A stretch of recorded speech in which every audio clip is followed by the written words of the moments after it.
And then we'll hit this.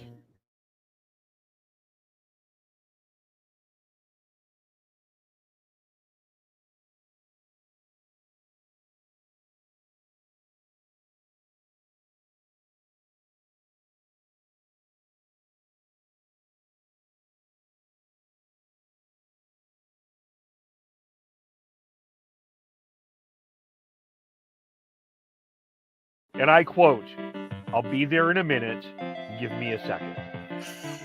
Time is relative, folks. Time is relative. Yes. So, hey, cheers to everybody in the chat. They're a division rival. I don't care how many wins they get. Screw them. That wasn't the take I was expecting to hear. I want to gush over watching live Chris Tanev. I think that we completely underestimate the skill it takes to play defense. One highlight or several highlights does not a Calder trophy make. I'm stepping in here. I'm going to be the crotchety old man here. They need to learn patience. They need to understand the tension, and everything, and the drama. How dare! Look at this. How is McDavid not getting a penalty? You guys need to calm down with this, okay? You guys need to calm down with it. When you have no playoff games, it can be pretty calm in Calgary as it is right now. Well, that's not true. Playoff games. They're just not working in Calgary. They were in Tucson, Arizona, but we'll get into it. The Calgary Wranglers advanced to the second round of the AHL Playoffs Friday night. We'll get into that. But welcome to the Shifts and Pucks podcast. Of course, you can follow us on Twitter at Shifts and Pucks, Facebook.com Shifts and Pucks. You can also Twitch.com Shifts and Pucks, and YouTube, and subscribe to wherever you get your podcasts, as we're here to talk Calgary Flames. Of course, not a lot going on right now with the Flames, of course, because of they're not in the playoffs. But there's a lot of other things going on that we will get into. We're going to give the Flames some awards. We're going to talk about the game of the year, talk about some other things, and kind of unpack kind of like a positive thing and get into a few other things. Joined today by Matt DeBoer from the Fireside Chat, Dan's partner in crime. Matt, how are you? Oh, good. Wish that the Flames were playing in the playoffs with all the other Canadian teams, but hopefully Wolf can carry the Wranglers to a long run in the AHL. Yeah, well, he made 40 saves on Friday night in that big win against the Tucson Roadrunners, and William Stromgren, who I think there was, with the Logan Stankoven pick back in that draft, of course, a lot of people have been scratching their heads at this has been a pretty big miss. But William Stromgren is starting to make some steps. I don't know if he makes the Flames next year, but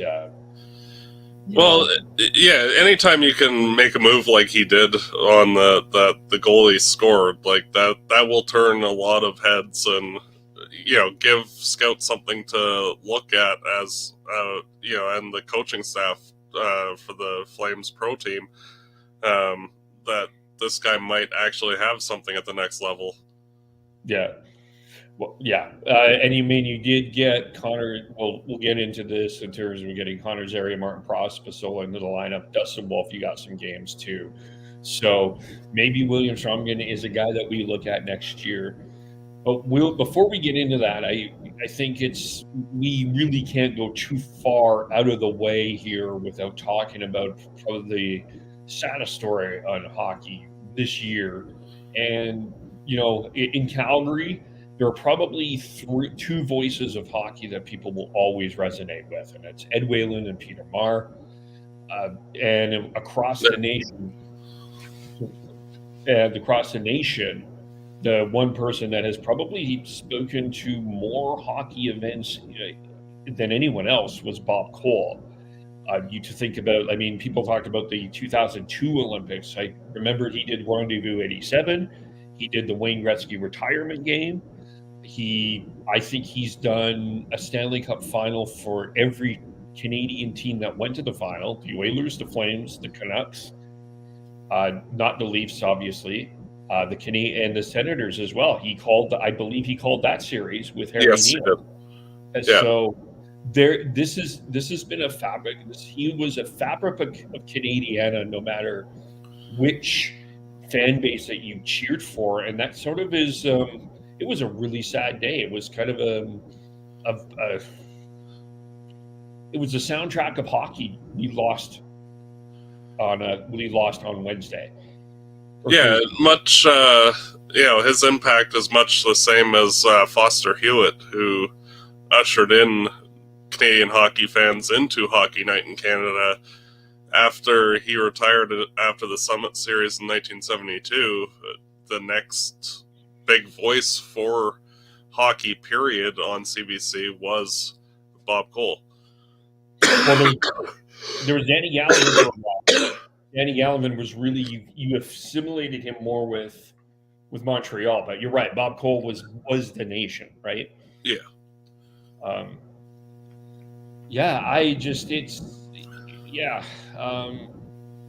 Like he's such an impressive icon, and I a lot of people thought that near the end, it was a bit different because he just wasn't the same, and as you get older, you're just not the same. So that's just the fact of life. But he was a class act.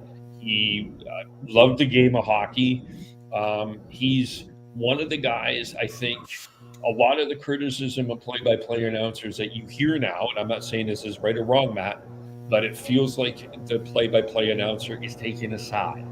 And what Bob Cole did is just called the game. He perfectly called the game. I agree wholeheartedly. And it's always good when you hear like a broadcast, say, between like the Flames and Canucks or the Flames and Oilers, and both fan bases are thinking that the announcers are being favoritism for the other side, just in the tones that they bring up things. Instead, like Bob Cole, that was never a problem. Like when the Flames were playing against Tampa Bay, like it was very much a neutral, like, here are the good players from both sides, here's what's happening, and go from there. And like there was not any favoritism one way or the other during any of his broadcasts. No, it was he told the story, and one of the ways that he told the story was just his inflection in his voice. Was when you knew something was important, his voice changed. And like, especially if you had the hockey game in the background, or you were cooking, or just getting something, or you were just, he mastered his audience. He knew his audience wasn't sitting there glued to the television. They were doing other things, and he knew it. And he invited you back in when it was time to come in and watch the game with intent. And when it was time to talk, for you to talk to your buddies, same way. And he did that with the color commentators as well. A lot of stories about the Heisman that he would give, which, if you're watching, is basically this, basically the hand in front saying, this is my time to call. Like this, he had a particular way, and it worked for him. And I think it developed a lot of respect between the fan bases. I don't think there was a lot of people that you can't come away thinking people hated Bob Cole, because he just told the story. Like, and really the only criticism that I ever heard of Bob Cole was towards the end when he would fumble over names. But, that's more of his age. And like we see that with Jack Edwards in Boston currently, where he's having all sorts of issues with how he's calling the games for similar reasons. And it's not anything against either of those guys, that they just, age sucks, basically. And that was literally the only time I ever heard anybody complain about Bob Cole. Yeah. And Jack Edwards is actually retiring this year as well. So, but yeah, I think for the Flame fans, the goal, the Lanny McDonald goal in 1989, I think will always be a memorable one. I think that's the one. And I think also, the other thing is he has a legendary goal call for, I think, every team, every Canadian team except Winnipeg. Because he has Trevor Linden one, he has the Gretzky one for Edmonton, Gilmore for Toronto, they're making history in Montreal. I don't specifically have one in my mind for Ottawa, but he called that Ottawa series, so there must be something there. You let us know that. And Winnipeg, they were all gone for so long that it's kind of hard for him to have one specifically. But I mean, and like the original Jets were only good in the 80s, really, and then kind of waffled, and then it's hard to have any noteworthy things, like especially in the postseason when like they'd either struggle to get there or miss entirely. Yeah. What is your favorite call? Well, obviously the Game 6 in '89, like that whole game, his calling of that was just amazing. Yeah, that's up there. Yeah, the Flame one, that's obviously the one. And I think the Joe Sakic in 2002 how he handled that. He allowed the crowd to sing the national anthem at the end. I think that was I agree. Yeah, those are two of my favorite. There's so many though. You look. Oh yeah. Yeah. I mean, the one final thing I say, I think, in the MLB, you've got Vince Kelly. In the NFL, you got Pat Summerall. The NHL's version of that is absolutely Bob Cole. There's nobody, I don't think, that you can put. Oh, no. So. No, I agree. Yeah. And hopefully they find a way to, and I mean, just on a side note, just on a tangent, I mean, I know that we're not supposed to like Wayne Gretzky, but it is very odd to me that there is no NHL award named after Wayne Gretzky. I think that is one of the most completely nonsensical things that I have ever heard in my life. But that's, I mean, I think that hopefully they honor Bob Cole in some sort of way, that whether they name an award after him or a wing after him, or Sportsnet names the studio the Bob Cole studio or the Bob Cole press box. I think that has to be the next step. Oh, I agree. And yeah, with the thing, I don't think that they like to generally, other than the Messier Award, name awards after guys that are recently retired. Like harkening back to like the Richard and the Lindsay, like those guys played in the 50s.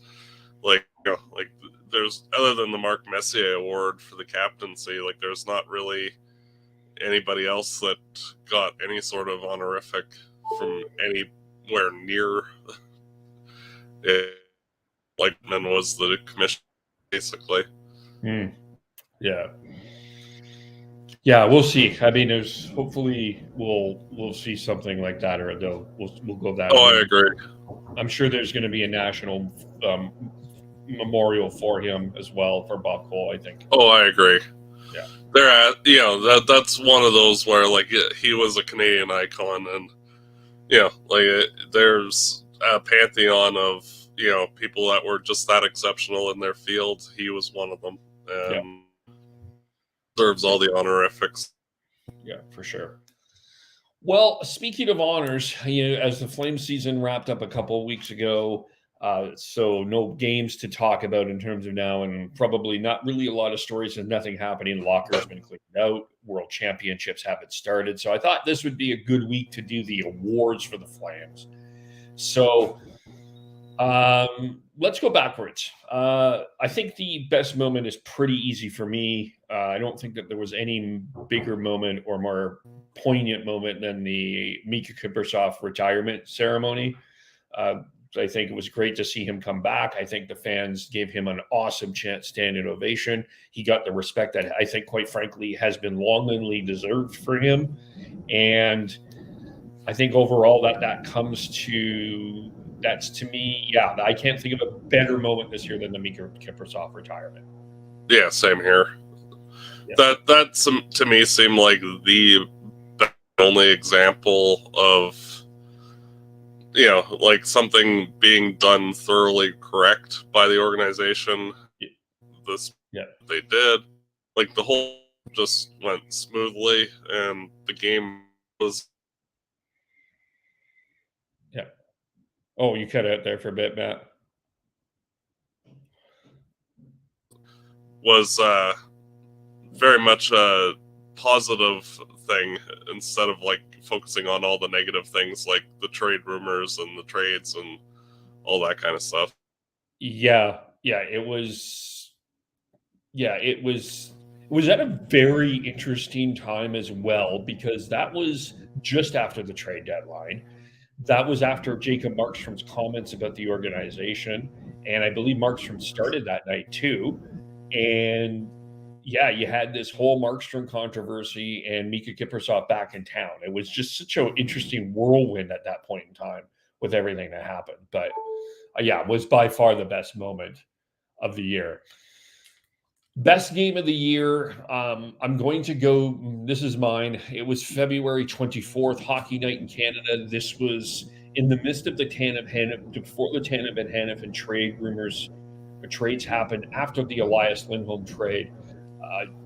The Flames got out to a huge lead on the Oilers. They jumped on the Oilers. They completely dominated them in the first period, and Tanev and Hanifin completely controlled the game. That was probably one of Noah Hanifin's best games as the Flame. It was probably Jonathan Huberdeau got into a fight that game. They beat the Oilers 6-3. That was I think their best game that they played all year.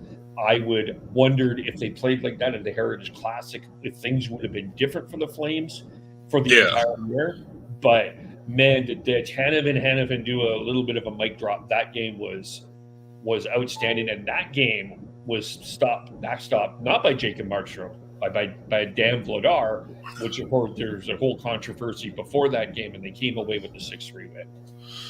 Yeah, and frankly, like the Flames team itself was so incredibly streaky at like all through the season, like where they'd win 4, lose 4, win 5, lose 5, and you know, like if they had some early season successes like the Heritage Classic game, like they might have settled their game a lot more. But it just seemed to be, you know, on and off like a light switch throughout the year, and it was a very bizarre season. Yeah, it really was. It's just there was so many. Like, I mean, you have the head-scratching moments against Chicago and San Jose, and then you come out with games like this against Edmonton. You played really well against Toronto at home. It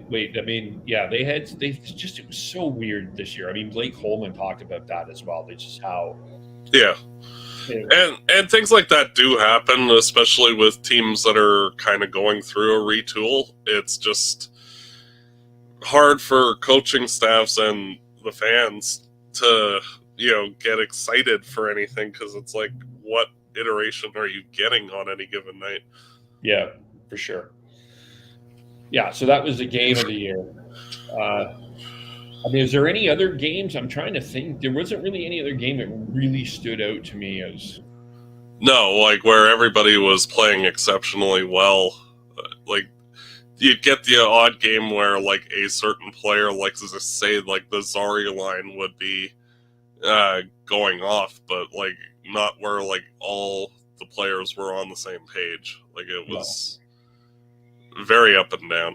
Yeah, I mean, I guess the game that you just reminded me about, the Connor Zary debut game against Dallas, because he went end to end, and did he score? I can't remember if he scored, but that was just an unbelievable, like that. Yeah. We remember that was how we were introduced to Connor Zary. So yeah. And even the coaching staff's like, what? wait a minute here.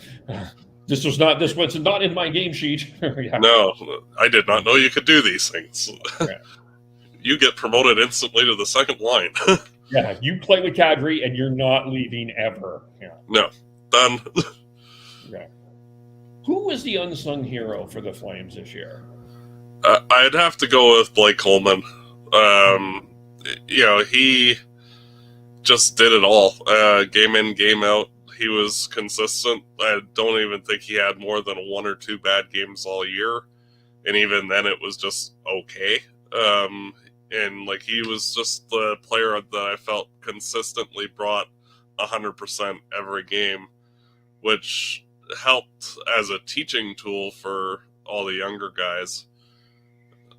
And like I saw a little bit of that rub off on Zari and Pospisil throughout the year as well, because usually rookies, like about the halfway mark of the year, tend to hit a bit of a wall, but I found that they both were able to kind of like react to the NHL reacting to them. Yeah. I do like that. I think a lot of people will have him in the MVP conversation. I don't mind that. Mine is Jacob Markstrom, and I know that that's going to sound a little weird, but like we already talked about how many controversies did Markstrom go through this year? He had that controversy about not playing against the Oilers. There were the trade rumors surrounding him. There was a number of criticism with him. I mean, if he allowed a goal, people were just getting upset because there was such a demand from a lot of Flames fans to see Dustin Wolf, and Markstrom just kept his poise for the most part. Like, he wasn't great at the end of the year. Honestly, I think you could put prime Dominic Hasek or Patrick Waugh in front of that Flames defense, and they'd struggle too. Like, it's just bad. Yeah. So you can't blame him for that. I just think that Markstrom was a yeoman, and that would you've added my point. That's why he's my unsung hero, because he's been the guy that has been through it all and has kept his professionalism and kept his composure from top to bottom. You know, he was upset about what happened with the trade rumors, and I don't blame him. But he was professional for the year. No, and like realistically, like I'm not expecting him back after this year, just because. With Wolf and Vladar, I think for a retooling team, that's good enough. And for Markstrom himself, it makes more sense to play for a contending team than a rebuilding team. But, it's just an unfortunate situation with how the whole trade rumor thing happened. And he did get a lot of flack heading into the year after his extremely poor performance last season. Like, frankly, if it was not for his subpar play last year, I feel that the Flames easily make the playoffs last season. But they did only miss by 3 points. And, there was a number of games where Markstrom would give up multiple bad goals. And it's like, dude, what? And so, like, it'll be interesting to see this upcoming season whether he's still here or with another team, if he has another season like this year, or if he reverts back to last year's version of his play. Well, I'm 90% sure he's gone. Like, I feel like he is. I think that there's a really good chance that conversation has happened, but I also think that Craig Conroy can be really patient about what's going to happen here. I mean, here's some teams. Here's some teams that are going to be, I think, in the conversation. I think Detroit's going to be in the conversation. I think Pittsburgh's going to be in that conversation. I still think that I think Kyle Dubas has to fix that Penguins team and has to please Sidney Crosby for sure. I think LA will be in that conversation. Whether that's right or not, you wonder a little bit about what happens with Dallas here at this point. If they don't beat Vegas, you wonder if they kind of have a little bit of a look at Markstrom. And we'll talk about the new team in Utah here just in terms of that. But I would not be surprised if that Utah team gets into the conversation for a goalie and that Markstrom is a guy that they look at. That makes a lot of sense too, because like, you don't want to go into a new market and be absolutely terrible like the Coyotes have been. And unfortunately for them, it's not an expansion team like Seattle or Vegas where you can kind of pick your pieces and assemble more of a playoff ready team. But that certainly makes a ton of sense. Yeah, and New Jersey will come back and they will make a phone call for sure. So they'll still be in. So there's still a lot of teams that I think will be involved. And I'm keeping I had Colorado in there, and then Georgiev turned it around, but I will put Colorado just on the outside for now. Yeah, that depends on how far Colorado goes. Like, if they lose in the second round, say like they play Vegas, if that's how it because that's how it's trending, and they lose to Vegas, then I could see them pulling a trade for a Markstrom or an Ullmark to carry them over. Yeah. Most improved. I had some struggles with this one, but I'm kind of curious where you go on this. I'd have to go with Marty Pospisil. Frankly, in a lot of people's mind, he was just an organizational filler. I don't think most people, even in the organization, thought he'd be more than a fourth line guy if he made it. And, the big emphasis on the if part of that. But then he came in and was just a wrecking ball all season and put up a fair number of points and got under everybody's skin throughout the whole season and was a real thorn in everybody's side. And, he basically turned into like prime Michael Furland for the Flames this year, which kind of came out of nowhere. Yeah, he battled all of those injuries. Michael Furlan is a good comparison to Marty Pospisil because I think that there's a lot there. It's for him, and I loved his post game interview or his post locker room interview. Do you care about your image around the league? No, I think it's great that he's embracing this villain role. He has to. If I was the coaching staff, I would have him take video and you sit there and you study the way that Brad Marchand plays because he has mastered getting away with penalties. He has mastered, like, love him or not, he knows he's got the coach. He got the coach in Toronto to talk about him. That's a guy that I would love to see possible to pattern some of his game going forward. Not early Brad Marchand, this Brad Marchand that we are watching now. What happens, he's going to be a difference maker for the Flames. Oh, I agree. And, and even to like a lesser extent, like what Matt Rempe's doing for the New York Rangers in that similar vein of walking the line and mostly being on the, safer side of it, but, walking it appropriately and being that reckless, but, contained recklessness, more so. Yeah. And even Kadri can teach him some things as well. Like Kadri, the last few years of Kadri is, not as traumatic as the one that was in Toronto. So he's going to learn that. That'll be interesting there. The other one, I guess, was the other one I would have said was we can't put Igor Sharangovich on there because we didn't see him from previous years.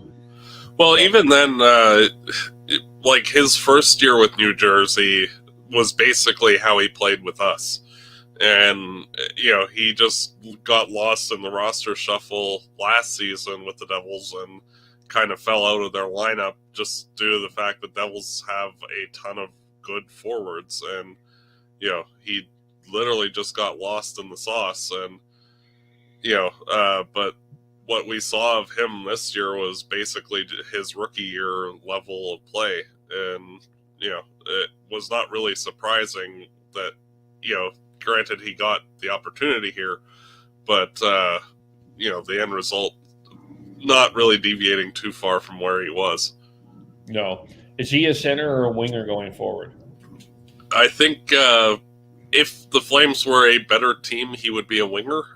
But frankly, when your only two true organizational centers are Backlund and Kadri, and then you're kind of shoehorning other people into that role, and it's hard to get high quality centers through the draft other than through the draft.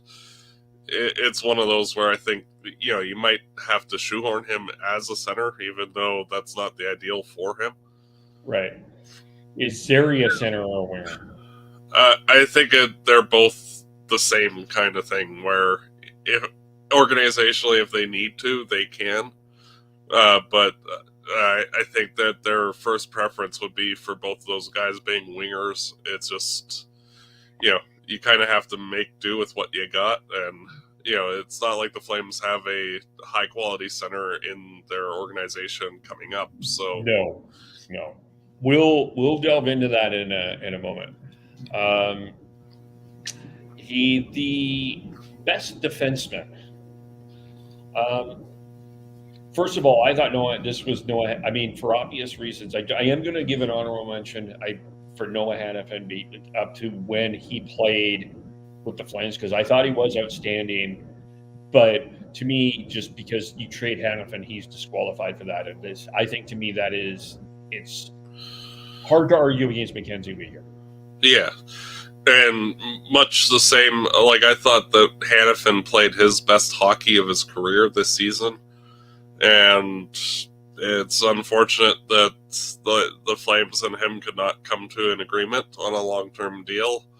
Because if that's how he was going to play, like, that would have been perfectly great as a number 2-3 guy for the team for the next 7 years. But yeah, as you said, it's hard to argue with Mackenzie Weegar, and like, he's basically stepped into the shoes that Mark Giordano had when he left town. And basically the same guy in terms of approach on the ice, can bring it at both ends and just solid every game. Yeah, I think for those that were arguing about the giveaways when everyone was gone, Mackenzie Weegar has played with every defenseman on the team this year. He played with Rasmus Andersson. He played with Noah Hanifin when Tanev was traded. He played with Tanev. He played with Miramanov. He played with Shillington. He played with Hanley. He played with Gilbert. And he played with Okachuk. I can't pronounce the key. Otiak. Yeah, him. Otiak. Like, he played with all of them. So, I think if the Flames were in a better position, I think Mackenzie Weegar would get Norris votes, not win the Norris. But I think he would have got Norris votes. Probably would have been 4th or 5th in the Norris voting, but and he still might get a 4th or 5th place vote from somebody. But it's one of those where if this is the type of play that we can expect from Mackenzie Weegar year in, year out, like, basically the Flames have their first number 1 D-man sorted for the next 5 years plus.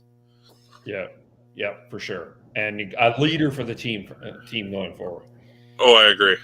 Yeah, and he's becoming a spokesman for the team. I mean, don't forget last year he talked about how bad the Saddle Dome was, and it was time to change the arena. He's been really an advocate for Calgary as well, on and off the ice. I think this is a guy that if you want to keep around, he's almost becoming a spokesman for the Flames, and I think that is a really good thing. Yeah, and like, when Backlund is no longer a part of the organization, I would not be surprised if the next captain wasn't Mackenzie Weegar. Yeah, I just on a tangent, I think my bold prediction is I think we are going to hear conversations about Backlund trades in the offseason.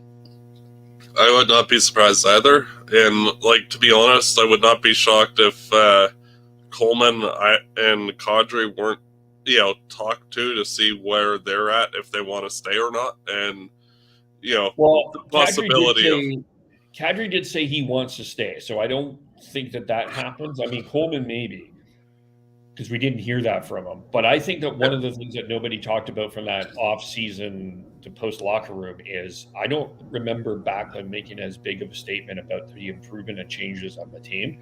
And look, I know that people are like, well, he's become the captain. He asked out before. And I think I wouldn't be surprised if he asks out again. And not because I have this slight against Michael Backlund. Please don't get me wrong. But I think he look at his age. He looks at where the team is going. I think if he wants a Stanley Cup, I think the right thing for Craig Conroy and the Flames team to do is give him that opportunity. And whether that is in the offseason or a trade deadline, he deserves it. Oh, I agree. And in a similar vein, like, I can see the Flames, like, basically with any of their veteran players, if they're wanting to go and are expressing that like they're not going to sign, even if they have like say 2 years left on their deal. You can look at seeing around the league, like say like Rasmus Anderson, if he is kind of leaning towards not re-signing himself, even though he's still under contract for a while, you might look at and see, because like there are a number of teams that regardless of which of the players, they would get similar kinds of returns that we got for Lindholm and Hannafin. Well, the one pushback I would have on Rasmus Anderson is like, I think he didn't have the greatest of years this year, and I would want to see where he's at next season because I do think if you're going to trade him, and I wouldn't trade him at this point, I'm still a big Rasmus Anderson fan, but he didn't have a great year.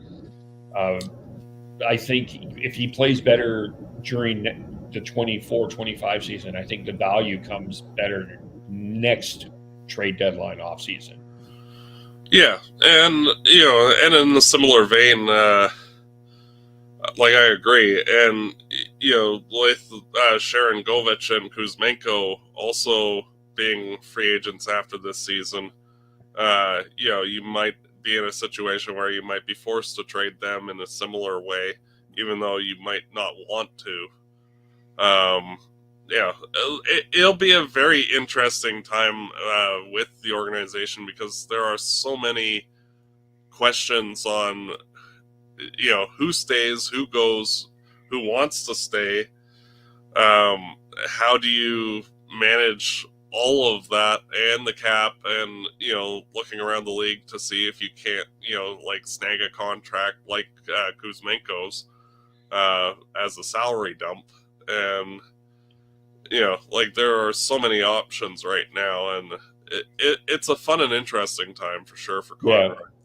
Yeah. I mean, I think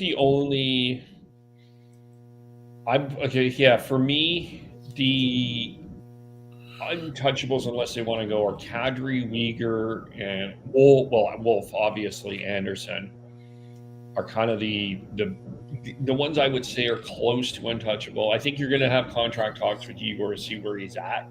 I would want to keep him.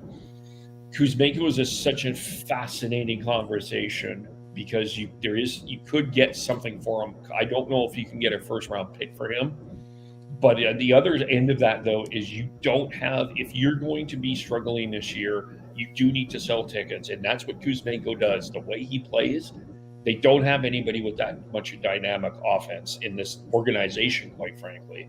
No. So that is the benefit of keeping Kuzmenko around.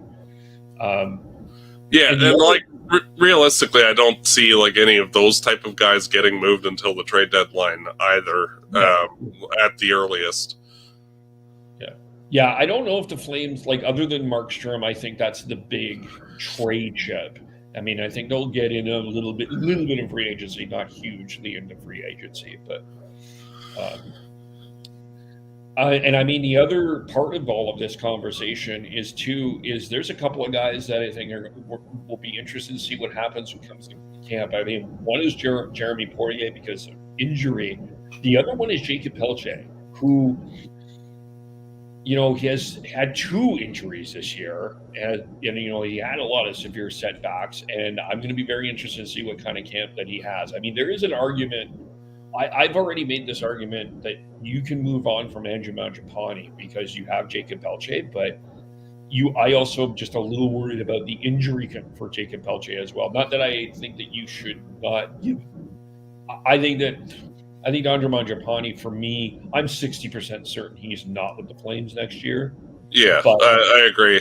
Honestly, with how his performance has been, I wouldn't be opposed to even a buyout if they can't trade him, because it's only going to be like $2 million, and like spend the $4 million on a replacement in free agency, or whatever, just to kind of like change the culture from the Gaudreau era and like clear out some of the vestiges of that era of team. And like he doesn't seem happy at all with his play on the ice, being here any part of it. Like he just seems to be not himself. And it's one of those where I think it might be better for both sides for a fresh start for him. Yeah, for sure. I mean, he was the King Clancy nominee, so we either we're missing something, we might be missing something, but from what I'm seeing in Mangiapane, it might be time to find a new home for him. We talked about best forward. My vote's for Nazem Kadri. I think I agree. I think he carried the was Kadri and the kids for a while. He was great all year. He was great after the trade deadline. I think he's the Flames' most consistent forward. Other than Blake Coleman, Nazem Kadri, I think, was the Flames' most consistent forward all year. So that would be my vote. Yeah, those are the two guys that were a cut above. And Kadri did a great job with the kids for as long as they played together. And I think that he was definitely full value for what he brought this year, and the exact player that you were hoping to get when you signed him from Colorado. Yeah. The MVP, it is down to Kadri and Weegar for me. I'm going to throw my vote to Mackenzie Weegar, and I already stated why. And it's no argument against Nazem Kadri, but we played with every defenseman. He got 20 goals this year. It's a like 60-40, and the 60 goes to Weegar. I agree. Yeah. So there we go. That is the awards for the Flames. For that, any other awards that we should give? Did I miss one? Not really, but I do have to actually give some compliments to the much maligned Jonathan Huberdeau. I thought that his play, especially as the season went on, he was absolutely dreadful at the end of the end of the calendar year. But in the new year, he seemed to settle a lot more, and you started to actually see the creative plays where he would find Kuzmenko or Sharon Govich with just ridiculous passes as the year went on. And I think that his ability to have players that suit his way of playing is what led to the problem last season, because he just stood out like a sore thumb because none of the Flames players played his way. And Sharon Govich and Kuzmenko for sure do play his style of game a lot better. And I felt a lot more confident in his gameplay as the season came to an end. And hopefully he can build on that with a fresh start next year and kind of return to the Huberdeau that everybody expects him to be. Not necessarily the 100-plus point guy, but, the 80-ish point guy. I'm glad you brought this up, and then there's one more person I want to talk about. That is, I think, I'm going to throw off the boxing MVP. I'm just going to tease that, but we'll get there in a moment.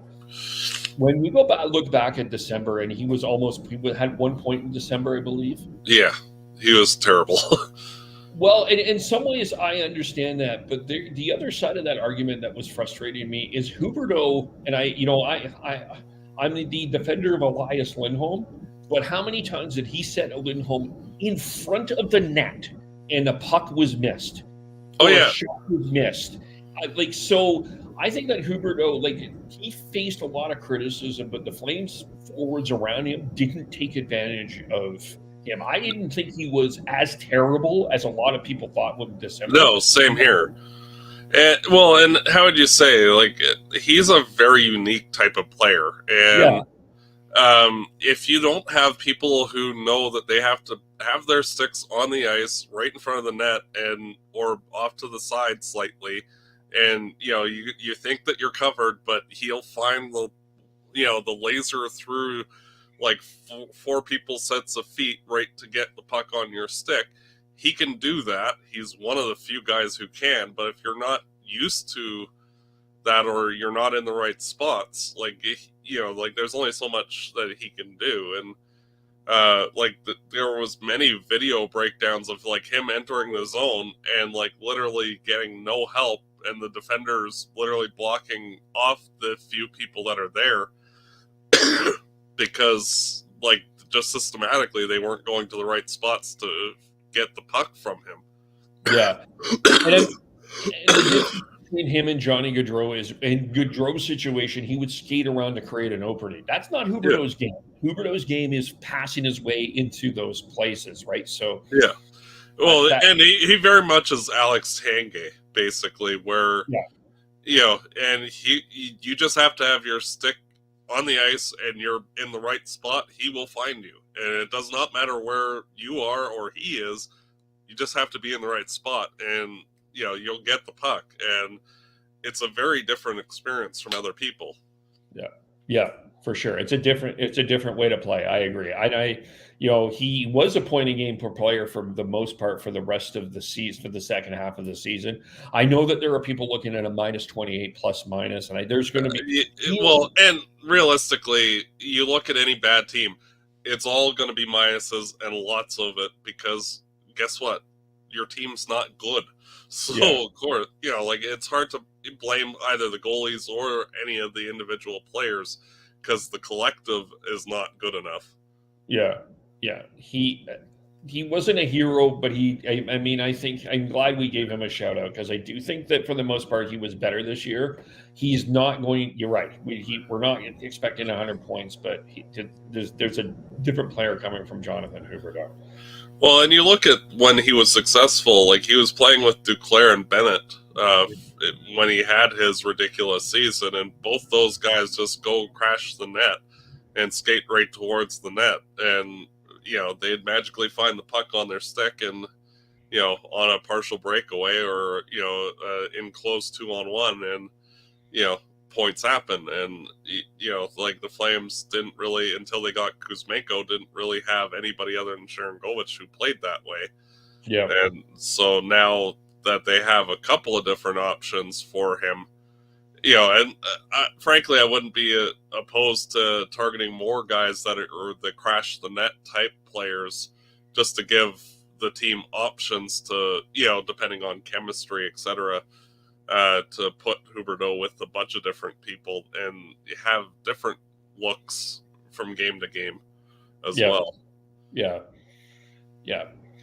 The other one, kind of just before we go on here too, I kind of mentioned that, you know, the MVP on the ice is Mackenzie Weegar. The MVP of the organization was Craig Conroy.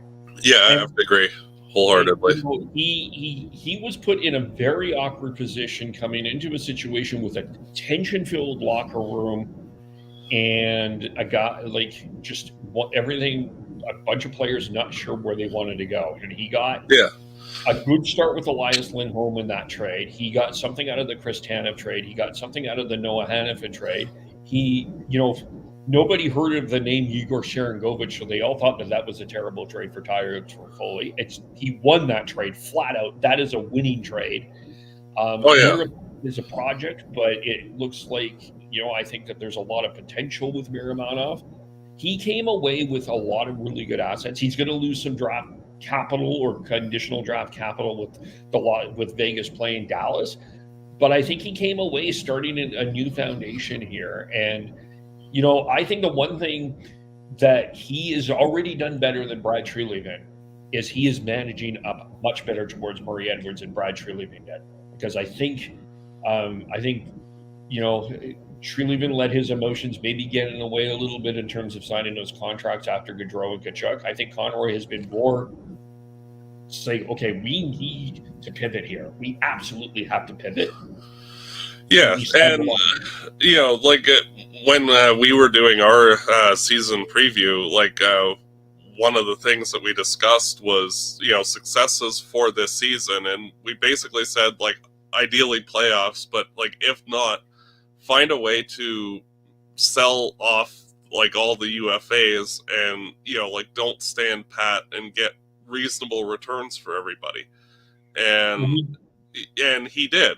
and and it's hard when you're in a situation like this.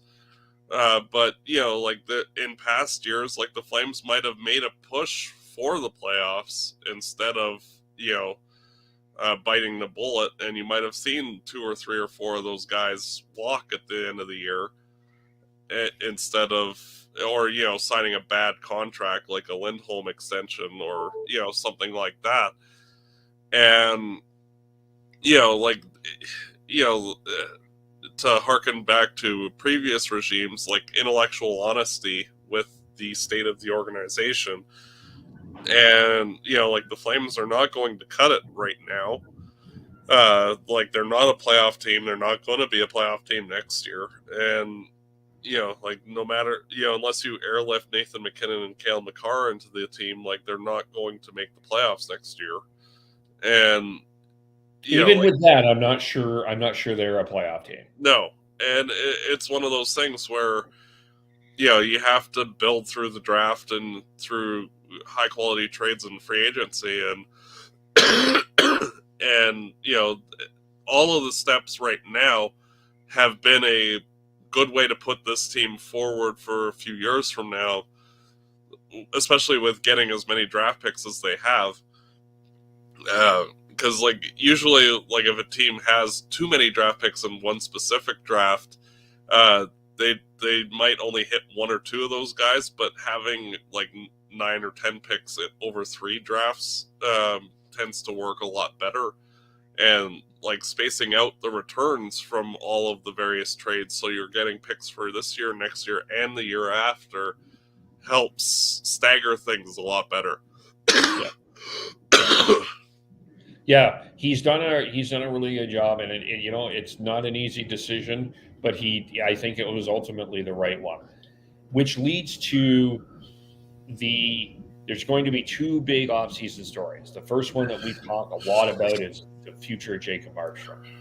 But this draft lottery that's coming up on May 7th and the draft that's coming up in June in the Sphere in Vegas, Flames fans will be expecting or wondering about one particular player, Tij Iginla, the son of Jerome Iginla, who is in the organization, Flames legend, one of the greatest players to ever put on the Flames jersey, certainly the most popular.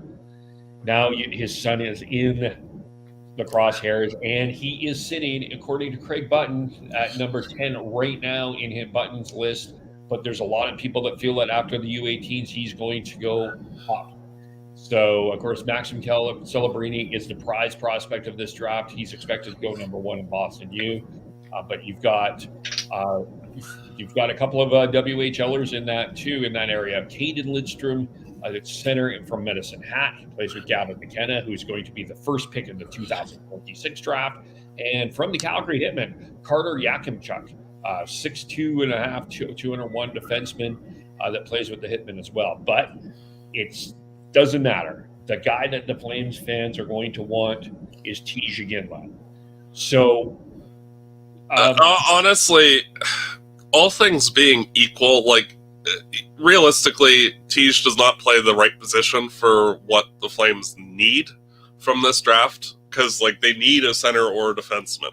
Yeah, they do. However, the fact that they have their second, their Vancouver's first, and a whole bunch of other picks, you can prioritize defensemen because, how do you say, every year there are good defensemen all through the draft, and you can prioritize using other picks on those type of guys.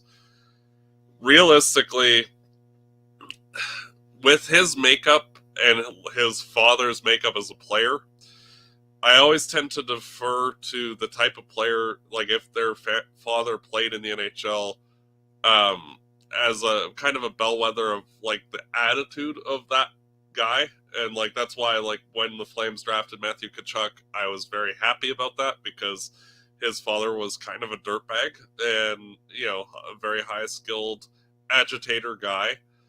And Matthew and Brady both exemplify that. Even like Cole Sillinger, his father was a very rugged, all effort type guy, even though his skill level wasn't particularly great, and Sillinger's plays fairly similarly, even though positionally they're not the same.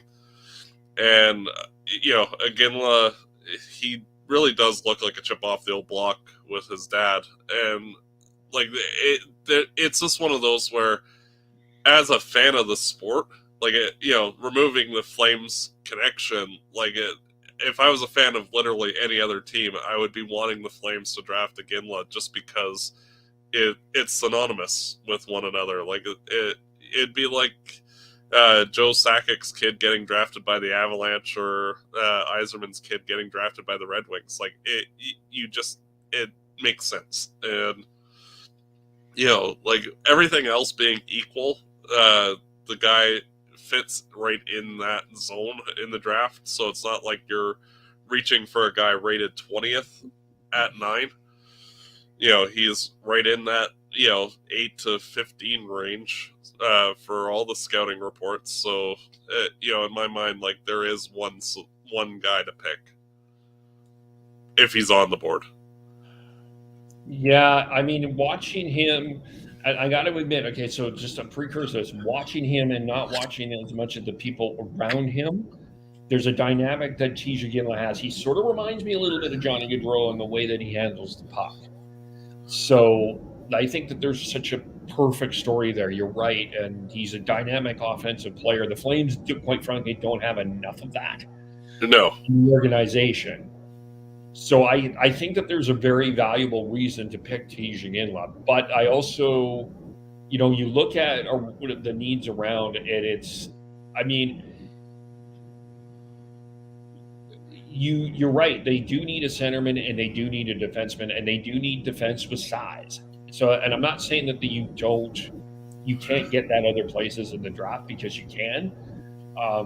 But I mean, those are the things that I think that you have to consider when going through this. And I know that there's a lot of excitement around Tij Iginla, but make sure. My thing is I want to know what the players around him are. What's the comparison, right? So, because if you are just fixated on this is Tij Iginla and this is the guy, I think you're probably missing out on everything else.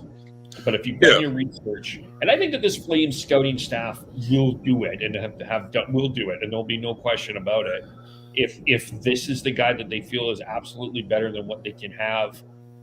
Well, and how would you say, from my viewings of the various guys that are in that 6 to 15 range, there are some guys that I like about the same, in terms of their makeup and play, and there's a lot of really good players this draft. So, if the Flames went a different route, you're likely going to be getting a good player regardless.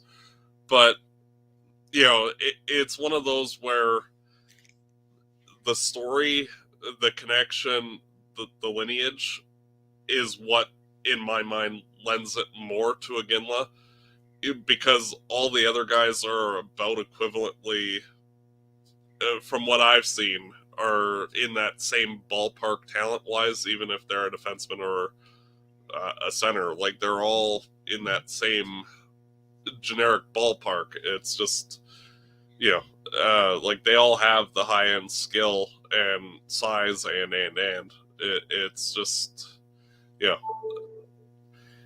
how would you say, the fun factor of being a hockey fan also, plays a bit of a role in this, and and the thought of seeing Iginla's name on the back of a jersey again for the Flames like that, I think would help the organization to kind of turn the page from the Gaudreau era as well, and kind of revisit, because the Flames, the last time they were successful, his old man was the leader on the team, and and yes, it's a lot of pressure to put on the kid, but also it's not, because he's not going to be playing with the Flames next year. No, he's still going to be in the juniors, so you can check in on him for a couple of years. You can have an Eric Francis interview on him at the end of next year. You can slowly bring him into the lineup and say, and do that, and kind of get him acclimated, right? I think Jerome is going to be more in Calgary, and it will allow Tij to be somewhere else and start that separation, right? So had his own identity, because he doesn't really play like his dad. Like, he plays a more skillful game, right? He's a puck carrier. I think he may have to get a little meaner at some point, just in terms of, and I'm not saying that he needs to fight when I say that, just a little bit more assertive. That probably was something that I think he'll have to work on. So, but yeah, I don't like, you don't have to bring them right into the lineup. You can take your time with him. So there's no rush to get Tij Iginla in the lineup. It's not an absolute certainty. It's like necessity. So that's the good thing. But the problem, the con is the positional needs. You're right, because they do need a center, they do need a defenseman, and I think if you're in the top 10, you do take best player available. But those are also needs that you have to address at some point in the draft. So, hopefully, if you're taking Tij, you find that in other areas. But let me just toss this out at you. So this is next year. If you're picking in the top 10, this is according to Scott Wheeler. For the 2025 draft, the number one pick is expected to be James Hoggins from, he's 5'8" and 168 pounds. He's an American. The second in tier 2, there's a right-handed defenseman, which is a need in this organization, by the way. Logan Hensler is a guy that you can look at. Anton Frondel is a center that you can look at. Michael Misa is a guy that you can look at. Ivan Rabikin is a guy you can look at. Roger McQueen is there. Charlie Breathaway. So if you take Tij Iginla this year, and you're going to be in the top 10 next year, you do have options to pick up that same positional need that you're still going to have to address. And maybe it's a guy from next year. I'm not saying and that's kind of where I'm leaning towards, because like the centers in this particular draft are not separating themselves out to be different, like an upper tier. Like, it's not a very center heavy draft, it's more of a D-man heavy draft, which that's also fine. And like, as I mentioned, like having so many other good picks, you can throw, like if the Flames say drafted Iginla and then like 3 defensemen with their next 3 picks, like that would be a perfectly good way to set themselves up to set themselves forward for next year, because realistically this team's going to be in the 5 to 6 range, provided nothing changes next year, where you can go and target the center. And like the year after, the Flames are probably going to be terrible too.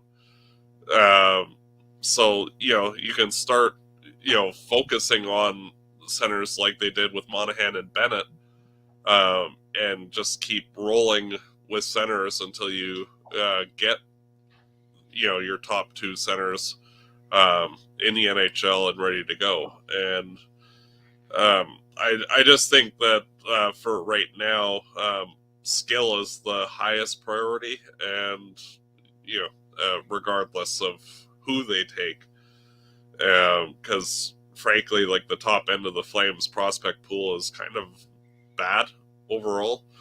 It lacks skill. It does lack skill. I do agree with that. Like Jacob Peltier, there's lots of good second, third line potential guys like Zari, Peltier, Coronado, but like there's no star guys in the organization. No, and that's, I think, one of the appeals with Tij Iginla. Now, do you trade up for Tij Iginla? I think you definitely have conversations with 1 through 8, and because everybody kind of knows who everybody's going to draft on draft day. And, if somebody, say like Montreal, wants to draft him, you might look at it. It would just depend on which team and how much. I wouldn't be opposed to it, but it would really depend on that price tag. Yeah, it's an interesting question. Like I don't think the Flames need to marry themselves to Tij Iginla. I think he's a guy that is an obvious one, but I think also I want to do my homework around the players around him as well, just to see where everybody is at before I'm sitting here saying, say you have to trade into the top 4 in order to draft him, then no, you just let him go. Like, that's not realistic. Yeah. But if he's on the board and if they're picking 9th and he's on the board at 7 or 8, I think you have to see if you can push yourself up. Yeah. Like, at least you have to ask the question, for sure. Yeah. Oh, for sure. Yeah. If they let him go and they pick somebody else. Well, and how would you say it? That's part of the problem too, is that, okay, there's a lot of pressure on Iginla if they draft him, but if they don't draft him and he's on the board, there's going to be a lot more pressure on whoever that guy is, because it's like, well, the Flames thought that you were better than Iginla, and and like with all of his parental pedigree and ties to the organization, so like it kind of makes it like you have to be a star player or everybody's going to think you're a bust. And like, I don't think it's also fair on insert player here either, if Iginla's on the board and they don't take him. Yeah, it's an absolutely fascinating conversation. It's very much a catch-22. You're kind of damned if you do, damned if you don't. Yeah. It'll be fun. It's going to be fun. This makes this draft very interesting from a Flames perspective. Anything else with the Flames that we need to talk about? Not really. It's kind of tough because everything is in that murky middle where like you don't really have any ties to any of the players that are on the pro team over the long term, because you don't know what direction this is going to be, and there's nobody that's like pushing on the door to break into the NHL other than Wolf. So it's kind of hard to see exactly what direction this team is going to be in like a year or two. So it'll be fun to see it build. It's just hard right now before the draft to see exactly what this organization is going to be in a year or two. Which with that, I think maybe we should talk about, before we get into the playoffs, there was 2 coaching moves this week. The first one was in Buffalo, where they decided to go back and say, who was the coach that led us the last time into the playoffs? I know, let's get Lindy Ruff in here. Maybe he will bring some luck. He brought the Buffalo Sabres to the Stanley Cup final back in the late 90s against the Dallas Stars. He's brought us back to the playoffs. Maybe he can bring back some magic again. It's a fascinating question with Lindy Ruff, because, when last year he was, there was a lot of people in New Jersey that wanted him fired. If there was a fire Lindy chance, and then he got him into the second round of the playoffs. Then, Dougie Hamilton gets hurt. They don't get goaltending. They don't get any resolution into goaltending, really. And Lindy Ruff was out at a team that, quite frankly, looked completely immature in my mind with the New Jersey Devils. Yeah. I just think that the Sabres it feels like the Sabres just focused on one guy, and that's fine. This feels like the Blue Jays bringing back Cito Gasson in a hope for some past glory magic. Yeah, it's one of those things where Buffalo's kind of in that same murky middle. They're just a little bit further into it than we are, and like they have a ton of good defensemen in their organization, so they will get to the playoffs eventually. It's just, that organizationally are a mess, and having somebody who at least is a stabilizing force for them isn't, like they realistically needed a veteran coach regardless. Do I think Ruff was the best pick? No, but of what's available, he's not the worst either. So No. And it's hard. Like, they're a young team, and they need to learn how to transition into being a playoff team, and they're just kind of floundering still in that, you can see the potential, but it's not there yet. Much like the Detroit Red Wings. Yeah, the one difference between Buffalo and Detroit, though, is, Buffalo kind of stuck to their plan, kept their young guys, but now they do need that veteran presence. Yeah. With Detroit, they abandoned the Iser plan. Well, they sort of abandoned the Iser plan. They've drafted pretty okay, but they spent a lot of money on free agents. You look at Patrick Kane, you look at Andrew Kopp, Ben Sherratt, Jeff Petrie. They spent money on free agents. So that's the one difference. And Detroit almost got in. Buffalo was kind of there. The one thing that I think Buffalo has that I think is going for them is I think Jukka-Pekka Lehkonen is a really good goalie, and he had a really good second half of the year. And if he keeps that up, I think Buffalo does have a chance to get into the playoffs. Yeah, and even then, Levi is also a really good young goalie as well. So, like, if Lehkonen doesn't, they do have two good goalies where, they just need one of them to play at a upper tier level. And, it'll be interesting to see. Frankly, next year I see both Buffalo and Detroit in the playoffs. I don't see Washington or the Islanders being there. Well, Jimmy, it could be interesting.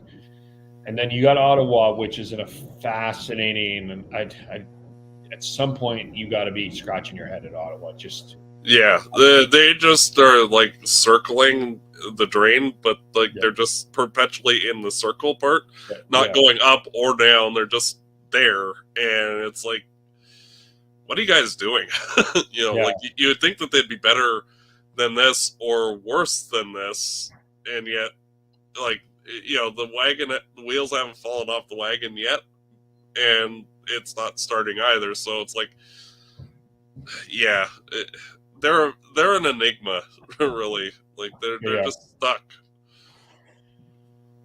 Yeah, for sure. It's interesting, and I mean, this is for those that are saying they're pushing against not necessarily the rebuild, but tanking. I think this is the Buffalo Sabres are an organization that I think that you have to have there's some cautionary tales of what Buffalo has done in terms of what they've done. I think are some cautionary tales that I think can be learned from the Flames. And another one that is an absolute cautionary tale right now is the San Jose Sharks. And they fired David Quinn. You could have brought in a Scotty Bowman. You could have brought in anybody, any coach of any legacy, and that San Jose Shark team would have finished exactly the same way that they finished. And I'm not saying that David Quinn is a great coach, but this team is 10 years away from being a playoff team.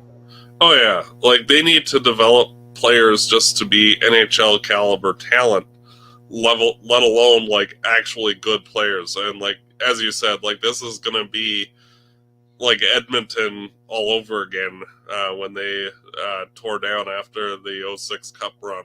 And, they're in the wilderness, and, basically them and Anaheim, you just kind of have to forget they're in the league for till 2030, and then check in to see if they have a pulse by then.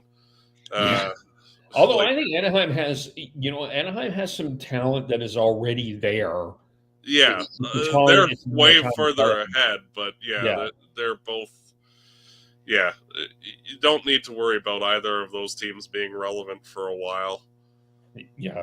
So San Jose is one theory. This was a shout out to John Viveros from Hot Take Hockey. If they win the lottery, they pick first.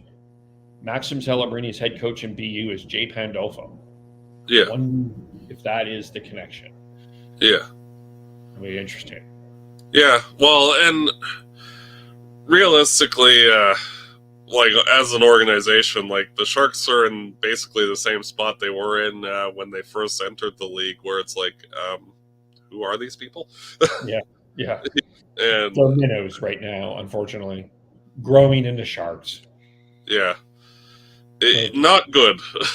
No, it's very not And like realistically, I would be surprised if that team wins more than 15 games next year. Level bad, like they're a tire fire. They are for sure. Speaking of tire fires, let's look at the playoffs, and I want to start with the biggest tire fire of the entire playoffs in terms of just okay. Washington and the Rangers, I think nobody was expecting anything from Washington, so No. that's a big deal. That would say that's we talked about this with Dan last week. That's a squash match. Yeah, The Islanders and Carolina. I think most people favor Carolina, and I think you lose a 3-0 lead on that. Carolina is just a superior team, and we're seeing the change of the guard of Florida, Tampa. We're seeing the younger brother has become the bigger brother and is just taking over. Yeah. The biggest tire fire for me in the playoffs has been the Los Angeles Kings, who I did pick to beat the Edmonton Oilers, but they are giving up a field goal lead in every game to the Oilers here. Basically, which is fine in terms of if you're playing football, but this is for a team that is has structured themselves on such defense. The amount of giveaways, poor defensive play, just lack of effort. That Connor McDavid goal. How many whacks did he get at Cam Talbot last night? I mean, he took as many swings as a Dodger player did against the Blue Jays. It was ridiculous to me how piss poor they've been defensively. I know. It's like, where are the LA Kings? Because this certainly isn't the team that I saw play all year. They were very structured and responsible and annoying to play against. Like, they would bore the hell out of you and would capitalize because they would force those turnovers, and they would dictate the play, and you're just not they've abandoned their whole game plan, and it's like you played 82 games the one way. Why are you changing it now? There's no that it is, because to me I don't. Okay, McDavid, Draisaitl, Hyman, for sure. I totally get it. But after that, I don't think the Kings are that far behind the Oilers. I would actually argue that the Kings are actually better forward-wise than the Oilers. I don't think people give enough credit to Quinton Byfield. I know that Pierre-Luc Dubois has been a disaster for the most part in LA, but I don't think he's been a complete disaster in this series. I don't think that Talbot wasn't off great yesterday, but again, you look at these, Zach Hyman is just sitting there on the side of the net, just whacking pucks in. Leon Draisaitl is making the Kings' defense look like pylons. I don't know what else Cam Talbot can do here when your entire team is playing like garbage. No, and realistically, it wouldn't matter, unless you had Dallas's Jake Ottinger from the Flames series that one year, where he's just literally God mode. There is nothing any sane, normal goaltender can do. They would be down 2-1 regardless of who they had in net right now, and it's tough because you dump on the goaltenders all you want. He's doing his best. You can't let 3 elite players have that much time and space in front of the net and expect any different. I don't care who your goaltender is. They're going to eventually score, and you have to wisen up and tighten up. The rest of the team, I agree, the LA Kings are the better team. It saved those 3 players, but you got to find a way to shut those guys down or limit them to a goal or 2, not 4 or 5 or 6. You can't win that way. Yeah, and I think you talk about teams that might be heading to the wilderness. I really wonder about this Kings team going forward, because at some point Kopitar's gone, at some point Doughty's gone. That Pierre-Luc Dubois trade looks like an unmitigated disaster for the Kings, and the fact that you signed him for 8 years is, and there are a lot of those draft picks that people were high on are not there yet. Like Grant Clark, Arthur Kaliyev, Alex Turcotte, they're not there yet. I think if there's a team that's going to fade into the non-playoffs next year, it is the LA Kings. I didn't have them in the playoffs this year, but I don't see. I'm not high on them for next year.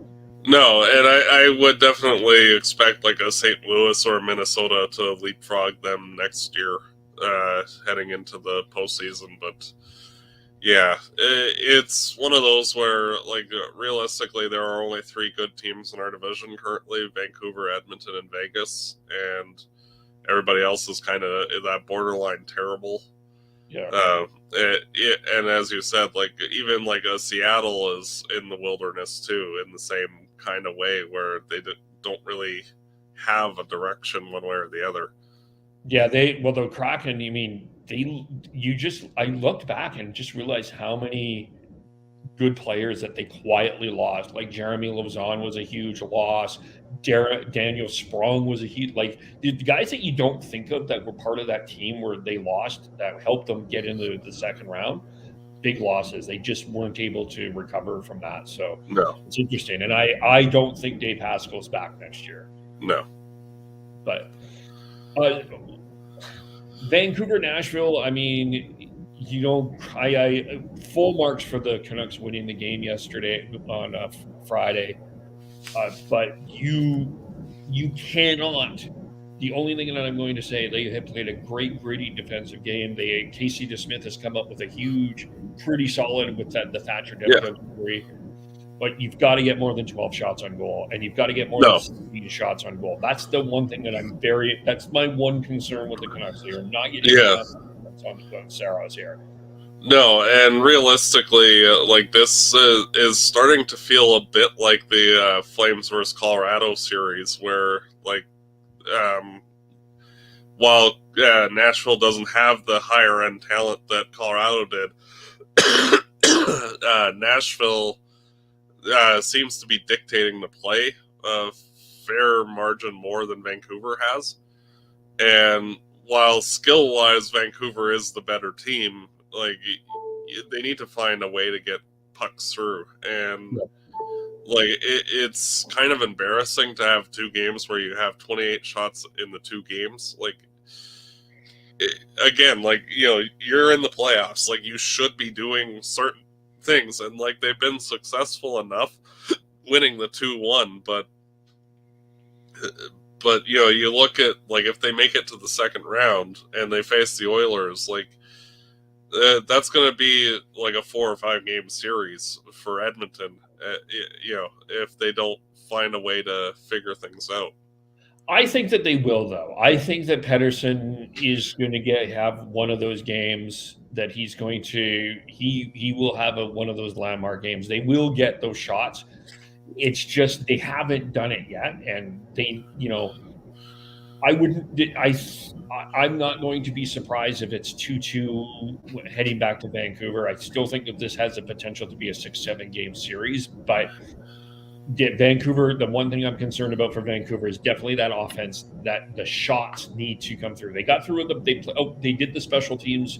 They outplayed them on the special teams yesterday on the power play and the PK, but just they need more offense. They need to shoot the puck. Oh, I know, and it's one of those things where you kind of have to get into the mindset of just fire the puck on net, like, and get out of, like, trying to make the perfect plays, because like, you're getting 12 shots in a game, and playoffs are about bounces, and sometimes you do get, you're not expecting the puck to get through, but it hits 2 guys in front of the net and you score. And you need to find that right balance between, like, just throwing the bombs at the net and hoping that you get a lucky bounce, and creating those plays. And it's just tough to see Vancouver, because they are so highly skilled that they should be asserting themselves more and not, kind of chasing Nashville's tail to the extent that they have been. Yeah, Nashville did take it to him, especially in the third. So it's going to be interesting. By the way, Monday we'll talk Canucks. Sean will guide and counter your points when but that's the Winnipeg Jets Colorado Avalanche series. I watched that, that third period where the Jets got the Mason Appleton tripping penalty, which I know Jets fans didn't like, and then the Gabe Velarde high stick, which was the right call, and then there was a missed trip on Kyle Connor in there. The Jets completely just unraveled in the third period, and it just felt to me that was. I fear that's the turning point in the series. Honestly, I think this series goes 5 games. Colorado has been the far better team in each of the games, and it took the Jets to outscore them 7-6 to win a game. And as much as Winnipeg has a lot of offensive talent, they need to score 5-6 goals, and because Colorado, even though Hellebuck is a top tier goaltender and is playing well, Colorado can throw 5, 6, 7 goals at you, and if you give them even a hair's breadth of space, Makar or McKinnon will just violate you repeatedly, and they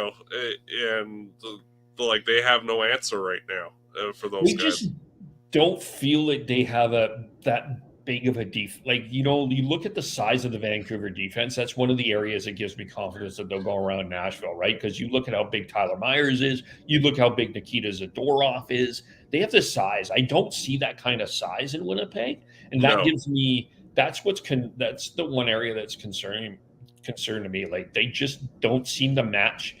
They're not matching with those Colorado forwards. Valerie Nichushkin is a guy that I don't think gets enough credit around the league for how just gritty and dirty and grimy that guy is. He's ridiculous that way. But I picked the Jets to win the series in 7, but this has a feel of an Avalanche winning in 5 if they don't figure this out. Yeah, I myself had thought 5 or 6 for the Avalanche, just because. Those two guys, Makar and McKinnon, are so hard to contain, and if you give them anything, you're done. And I have not seen them be able to adequately contain either guy. And then you have the rest of the team, which is not bad for Colorado. It's going to be tough. And realistically, the only team I could see having a better than even chance of beating Colorado is the Vegas Golden Knights. Yeah, let's head over to that one. Just before that, though, I think that Cale Makar has got his angry glasses on because a lot of people have pushed him away from the Norris conversation. Said, "Don't forget it, I am here," and I think Cale Makar has taken the non-Norris talk very personally in this playoff. That's just watch out for that. Yeah. Vegas, Dallas has been a really, I picked Dallas. But I was like, man, if Vegas gets by there, I think Vegas, this could be, I'm thinking that the winner of this series is the favorite for the Stanley Cup. Yeah. But I still think as Vegas is played better than Dallas, I still wouldn't be surprised if Dallas walks into Vegas and wins 2 games. I'm not necessarily guaranteeing that. But these teams have it's been a closely matched series where I just think that Vegas has gotten slightly more breaks. That's basically it. Yep. That is basically it. And just watching Noah Hannafin, you miss him on that flame blue line. He's looking so good for Vegas right now. Yeah. But, Dallas is just not getting the breaks. I still think this is a long series. I know that Dallas is on the road and has to win basically 3 in a row.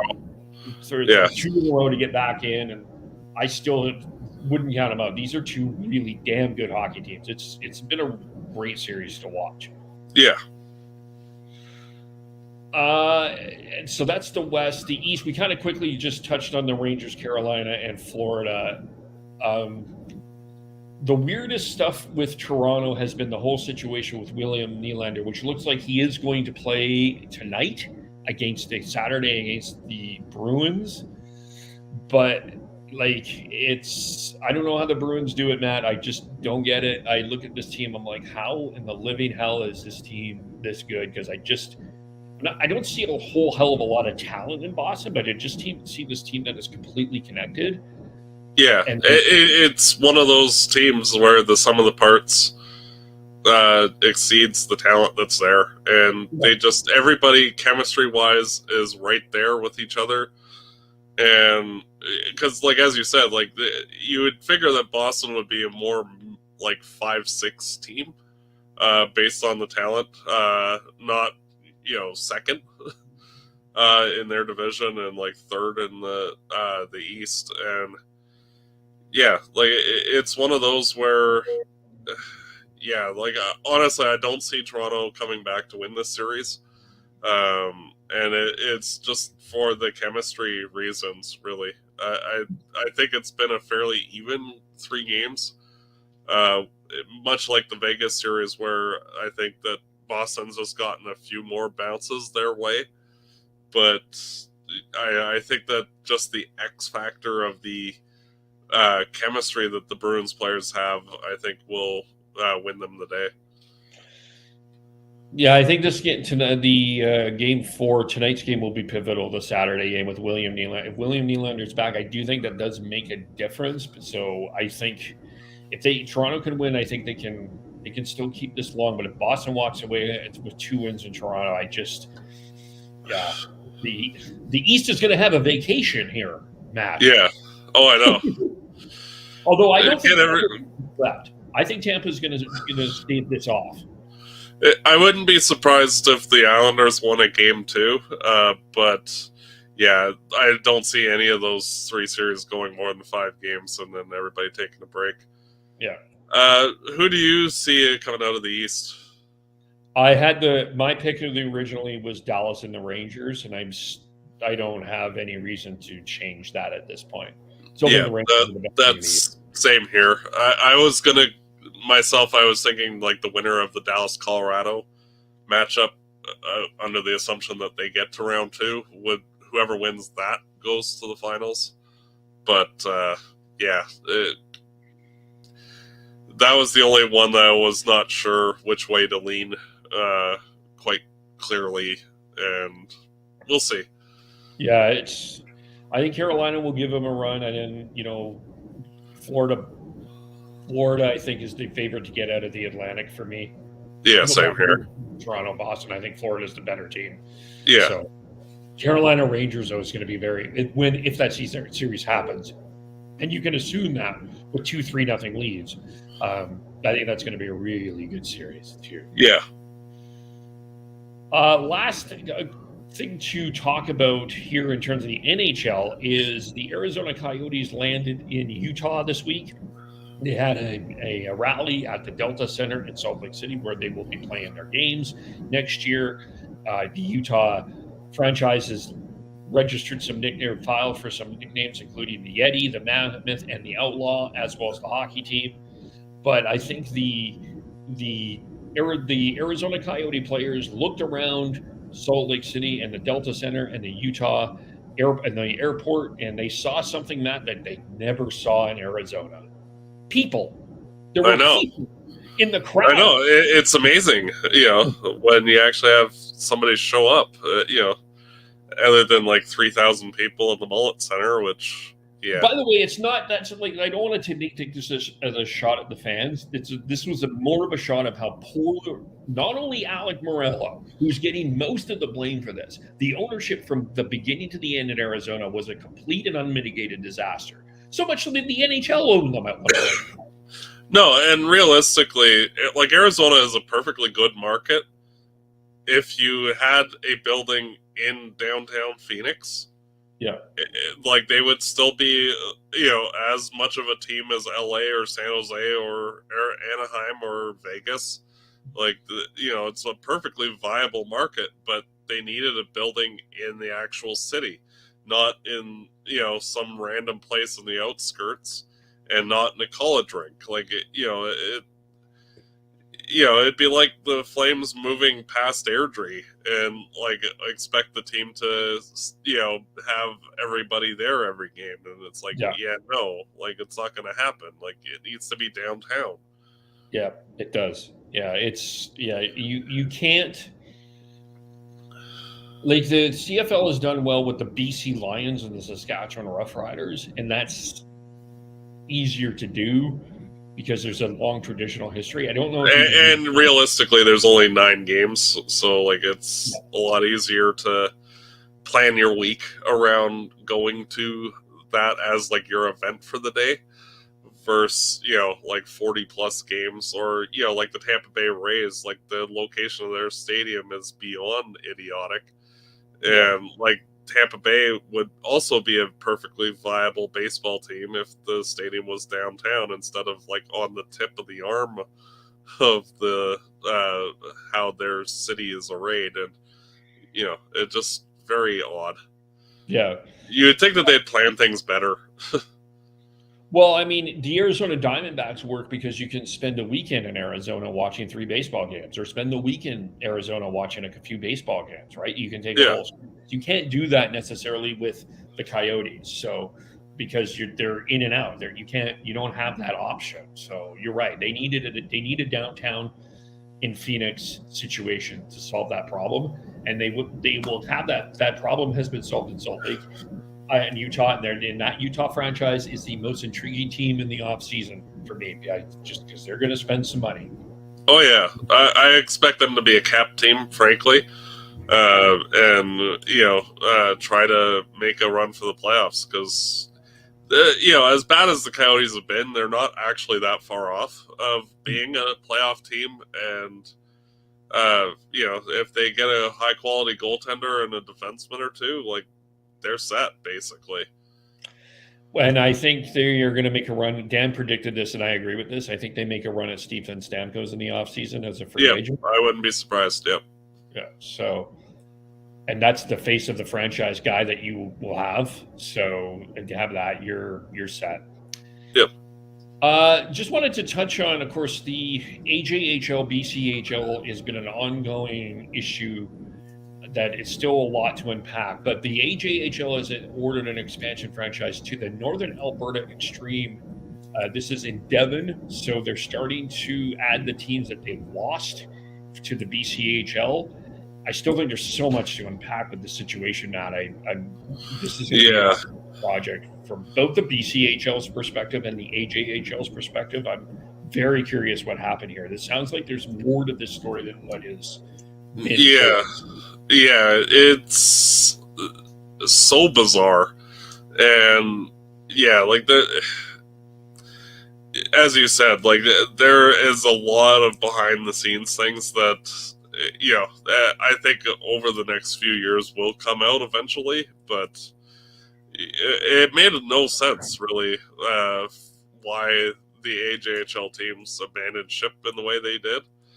And you'd figure that like if you were wanting that kind of a thing, that you would try to say like merge the AJHL and the BCHL into like one sort of like lower tier WHL type situation. But it's just a very odd kind of thing. Yeah, because Merritt left the BCHL to go to another BCG. I can't remember the name off the top of my head, but there's been a lot of moving parts with this. So I still think that this is a big story in both BC and Alberta. Yeah.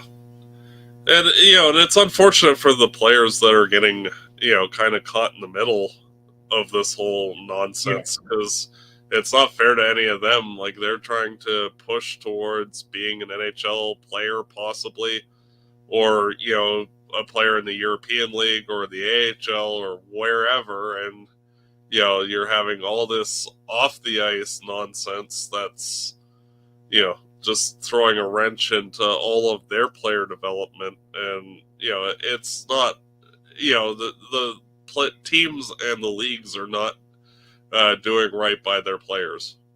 No. Yeah. It's So much going on here for sure. Anything else we need to talk about? Not really. Just looking forward to the weeks ahead and all the fun that's going to be happening between now and the draft, and excited to see who wins the cup and all that kind of fun stuff. So, yes, it's going to be very interesting. So Matt, tell us, of course, what's going on with Fireside Chat as we head into the off season. We're going to be doing quite a number of draft breakdowns of players as we get closer to the draft. Guys that are going to be available for the 9th overall selection, unless they happen to luck out and win the lottery, or as well as the 2nd round draft pick and the Vancouver pick. All the kind of guys that are going to be available in that range. And, just giving some feedback and ideas for who the team might draft moving forward. All right. Of course, check that out of Fireside Chat. It'll be Monday. We will be recapping the 4 National Predators as see where this series is at. Sean and Tyler and Chris will talk all about that. And watch for that on Monday.